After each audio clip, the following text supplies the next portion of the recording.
Today I just wanted to make a video to tell you this thing I did.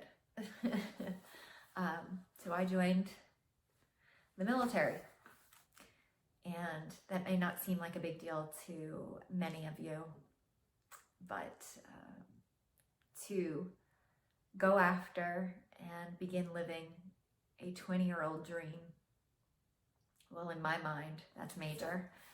I wanted to just tell you my story with the hope of encouraging you to begin to put in the time and the energy and the effort to go after your own dreams, regardless of how long ago you dreamt them. So I mentioned it was a 20-year-old dream. So we're going to go back 20 years. And I was in college at the time. I was studying psychology in my freshman year. And when I got to my sophomore year, I added a second major of criminal justice. By the end of my sophomore year, I knew what I wanted to do with my life. And that was somehow serve my country and my nation. And at the time, I had decided I was going to do that by ultimately joining the FBI as a behavioral analyst. I wasn't so naive to think that I could go right into the FBI, so I decided I would make a plan to get there, and I wanted to gain experience first with Homeland Security. I graduated in December. In January, I began the process of a Homeland Security application. I took my test in January, and over the course of 9 months of this process, I also got engaged, signed a contract to build a house, and got married. At that time of the 9 months, I had received a letter or notice just that I needed to put my wish list of the areas I would want to be located after completing training.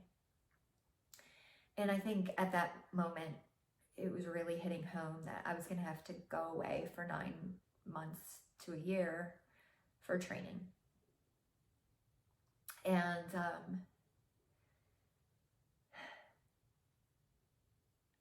honestly, fear set in.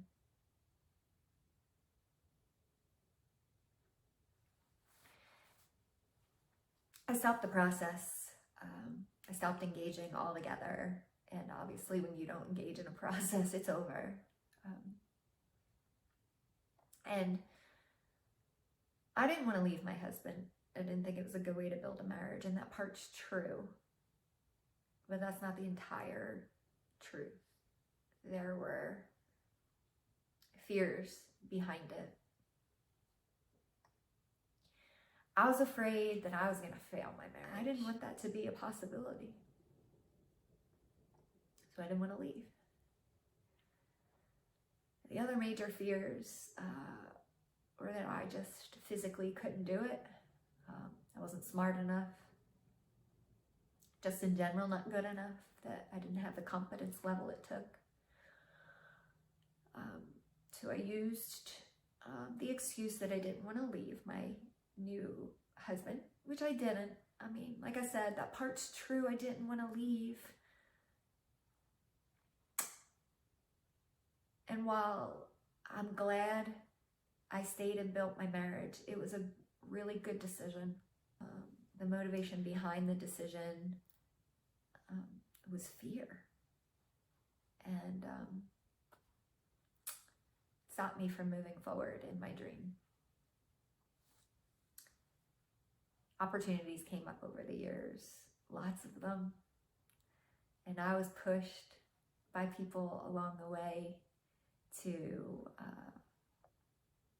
serve by being a police officer in the state we lived in. There were others who saw things in me and said that I would be good at it and I would rise up in the ranks, especially because there weren't a lot of women. And those fears were still there, deep rooted the I'm not good enough parts. They were really deep rooted. And so I kept turning down any opportunity to even engage. All the times that the opportunities came and people encouraged and pushed those who were in the field, I wanted to say yes. I was afraid. The summer of 2019, last summer, my dad passed and mortality hit. You start to really think about things. When you start to think about how short life is. I also thought about the kind of man my dad was and the things that he did. He was content in life. He was content with his own choices. When opportunities arose for things like he had always wanted to go to school and have a degree, and an opportunity came up when he was in his 60s and he went back to school. He wasn't afraid he couldn't go back to school after, 40 years. It would take energy and time on top of working full-time, on top of having a family, on top of all those other things, and being way, way older than everybody else. He still decided to go for it. I really thought about that and my own dreams. I decided that I was going to look into the opportunities and the options I had. I was going to revisit that dream. And so in July of 2019, I started to engage, to put in the time and the energy and the effort. And what I found was there was still an option for me.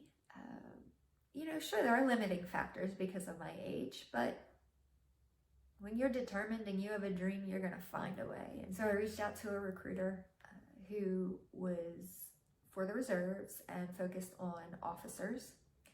And unfortunately, they were only looking for attorneys, nurses, chaplains. Clearly, I am none of those things. And so I wanted to know what my other options were, and he gave me contact information for a recruiter on the enlistment side. And, one would not think that I should have to go through the enlistment side. I have 2 degrees, and I'm already 20 years older than most people entering through enlistment. But that would then just be on top of fear. That would be pride getting in the way of my dream. And so I wasn't going to be prideful about it either. So I got a hold of that recruiter and started, as I told my husband, looking into it. And of course, my husband supported me. He's amazing and encouraging. So I started to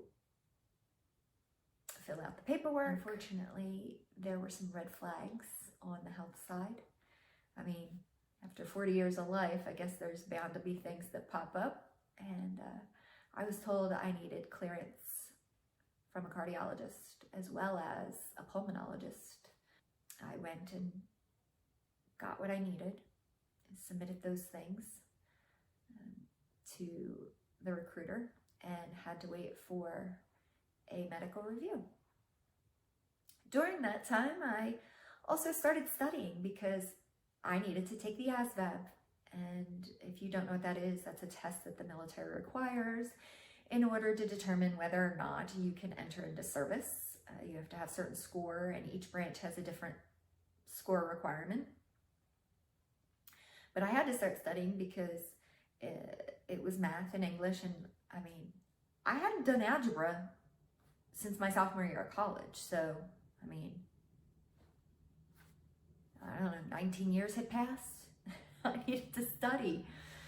So I started putting in on top of, working my full-time day job, my part-time fitness job, having a husband and a household, started studying on top of it. And I'm grateful I did.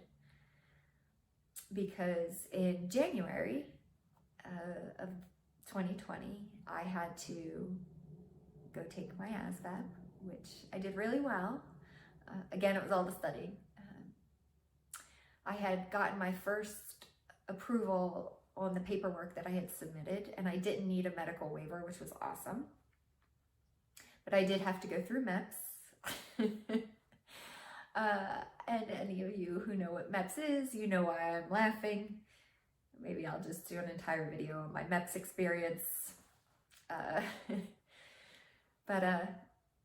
Yes, so in January, I cleared MEPS and I passed my ASVAB. And so at that point, the next step was to take my oath of enlistment. And so in the end of January, my mom and my husband went with me to see my recruiter and take my oath.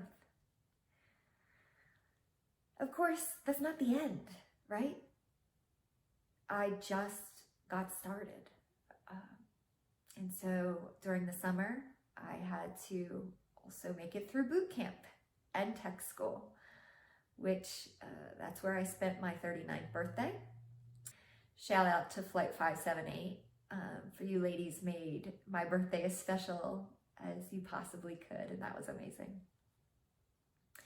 But I did graduate boot camp, and I did so with honors. Sorry, I had to toot my own horn a little there. And I went and completed tech school, and I just graduated in January. I just graduated in October. Distinguished. I was the top of my class, so that was exciting. And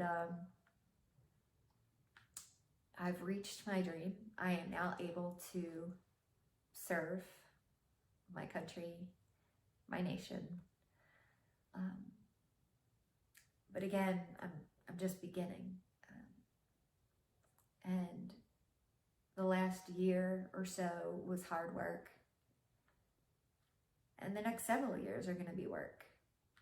But again, I think to achieve your dreams, you need to put in the hard work. So I just want to encourage you to set aside your fears. Go after your dream, regardless of how long it's been. Put in the time and the energy and the effort, because you can reach them, regardless of your age. And so I want to leave you just with a quote from George Eliot, and that is, "It's never too late to be what you might have been."